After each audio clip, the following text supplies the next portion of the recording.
आपके सामने अभी बिहार में जो कुछ हो रहा है उस पर अपनी प्रतिक्रिया करने के लिए आए हैं।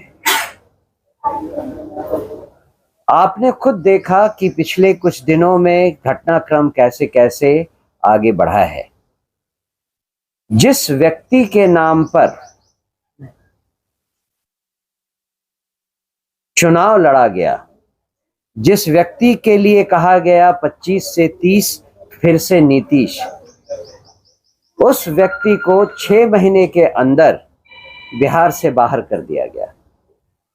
जितने वादे किए गए थे और जिस तरह से बिहार में अभी आधे से ज्यादा जिलों में सरकारी ऑफिसर्स को पैसे नहीं दिए जा रहे हैं, आप समझ सकते हैं कि बिहार में कोष की क्या हालत है।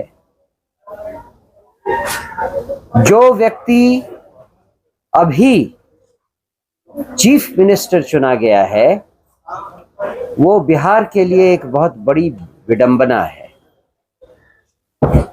ज्ञान की धरती बिहार में आज मुख्यमंत्री वो व्यक्ति है जिसके पास पता नहीं कितने पढ़ाई तक की डिग्री है। ऑपोजिशन लीडर जो है वो 9वीं तक पढ़ा हुआ है। इसके अलावा आप अगर ये देखें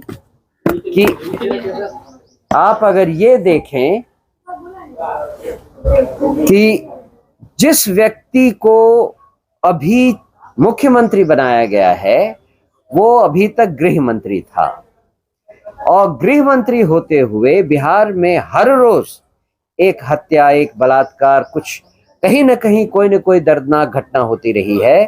प्रशासन बिल्कुल चेतना शून्य हो गया है। नीट की छात्रा के बारे में आप सब जानते हैं। पता चला कि नए चीफ मिनिस्टर बनने के तुरंत बाद उस व्यक्ति को बेल मिल गई है।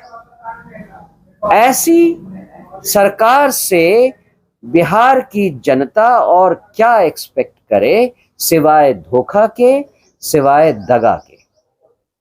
जो कुछ भी बिहार की जनता ने किया, ऐसी सरकार को लाए हैं जिससे उनका और उनके बच्चों का अगले 5 साल का भविष्य तो कम से कम और भी गहरे अंधकार में चला गया है।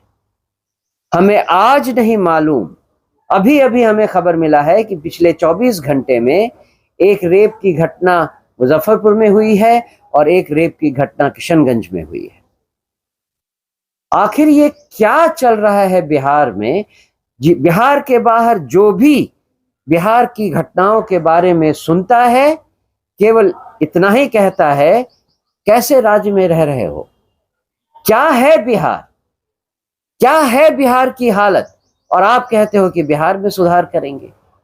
जब जनता नहीं मान रही है, जब लोग ऐसे एक के बाद एक इस तरह के निर्लज्ज लोग शासन पे आ रहे हैं, तो बिहार में आगे और क्या स्थिति हम दिखाएं? मैं चाहता हूं कि इसके बारे में हमारे साथ साथ जो हमारे पास पैनल में आज लोग बैठे हैं। मेरी आवाज क्लियर है? आभार अध्यक्ष जी।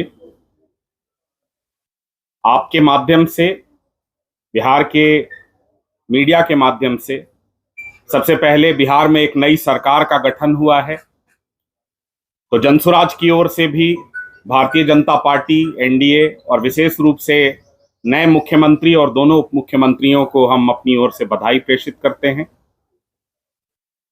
इसके साथ साथ मूलतः कुछ एक बातें जो हमारे माननीय प्रदेश अध्यक्ष जी ने कही हैं, मैं उनको नहीं छूऊंगा। और आज जनसुराज पहले से जिन विषयों पर लगातार वर्तमान में माननीय मुख्यमंत्री जी पर जो आरोप लगाए गए हैं, मैं उनको भी नहीं दोहराऊंगा, क्योंकि वो पब्लिक डोमेन में है और सबको पता है।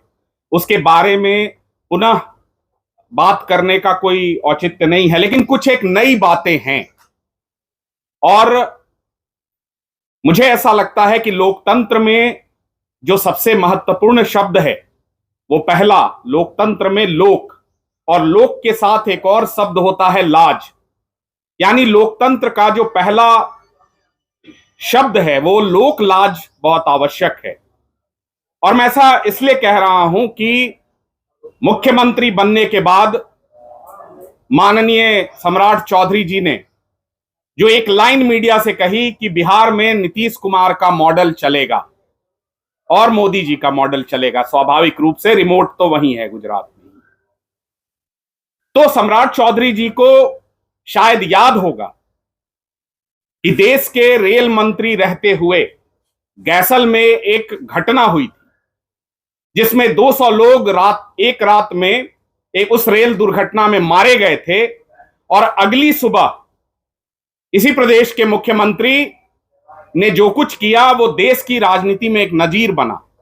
वो लोक लाज का ध्यान रखते हुए बिहार के तब के तत्कालीन मुख्यमंत्री नीतीश कुमार जी ने अपने पद से इस्तीफा दे दिया, ये कहते हुए कि रेल मंत्री के तौर पर यह जिम्मेदारी मेरी है, कहीं ना कहीं इस दुर्घटना की जिम्मेदारी लेते हुए हम ये इस्तीफा देते हैं। दूसरी घटना आपके माध्यम से बिहार के लोगों को याद दिलाना चाहता हूं कि 2014 में जब बीजेपी के सामने लड़ते हुए जदयू को सिर्फ 2 सीटें आई तो नैतिकता के आधार पर मुख्यमंत्री जी ने अपने पद को त्याग दिया और जीतन राम मांझी जी, जीतन बाबू यहां के मुख्यमंत्री बनाए गए। ये दूसरा लोकलाज और उसी नीतीश मॉडल का उदाहरण है जो मैं दे रहा हूं आज। ये यही मेरा बिहार है जहां नैतिकता को प्रामाणिकता के साथ राजनीति में शुचिता को महत्व देते हुए पहले कई ऐसे उदाहरण हैं। लेकिन आज क्या हुआ है भाई, मैं आपको थोड़ा सा इतिहास में ले जाना चाह रहा हूं। 16 नवंबर 1999, ये तारीख याद रखिएगा, 16 नवंबर 1999। ये अभी वर्तमान में मुख्यमंत्री जी का जन्मतिथि भी है, जन्मदिन था उस दिन।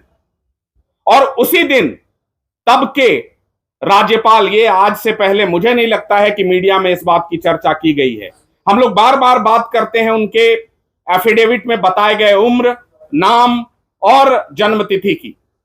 मैं आपको 16 नवंबर 1999 में लेकर चल रहा हूं, जहां उस समय के बिहार के राज्यपाल सूरजभान जी ने एक आदेश जारी किया जिसमें उस समय मंत्री बनाए गए राकेश चौधरी, नाम था राकेश चौधरी।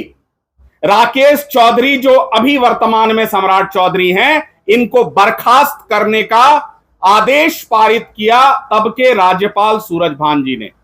और उसके साथ साथ एक और आदेश था उसमें संलग्न, राकेश चौधरी जी पर जालसाजी, धोखेबाजी करने के लिए एफआईआर करने का भी निर्देश दिया गया था। यह मैं ऑन रिकॉर्ड कह रहा हूं, बड़ी जिम्मेदारी से कह रहा हूं। मंत्री पद से बर्खास्त कोई सरकार ने नहीं किया था, किसी पार्टी ने नहीं किया था, यह राजभवन से निकला हुआ आदेश था। और दूसरा, उन पर एफआईआर दर्ज इसलिए किया जाए कि उन्होंने अपनी उम्र, अपना नाम, अपना जो डिटेल है वो गलत बताया, और इस आधार पर वो मंत्री पद से हटाए गए। बाद में एक जांच की कमेटी बैठी, उस समय बिहार के मुख्य चुनाव आयुक्त बसु साहब थे। बसु साहब ने अपनी रिपोर्ट पेश की, उसमें यह कहा गया कि सम्राट चौधरी यानी उस समय के राकेश चौधरी या राकेश कुमार ने जांच में सहयोग नहीं किया, या ये साबित नहीं कर सके कि उन्होंने अपने दस्तावेज में जो उम्र दिया है वो सही है या नहीं, वो गलत था। ये आज भी ये रिपोर्ट कहीं ना कहीं राजभवन के आई एम श्योर आर्काइव में होगा, आप उसको एक्सेस कर सकते हैं।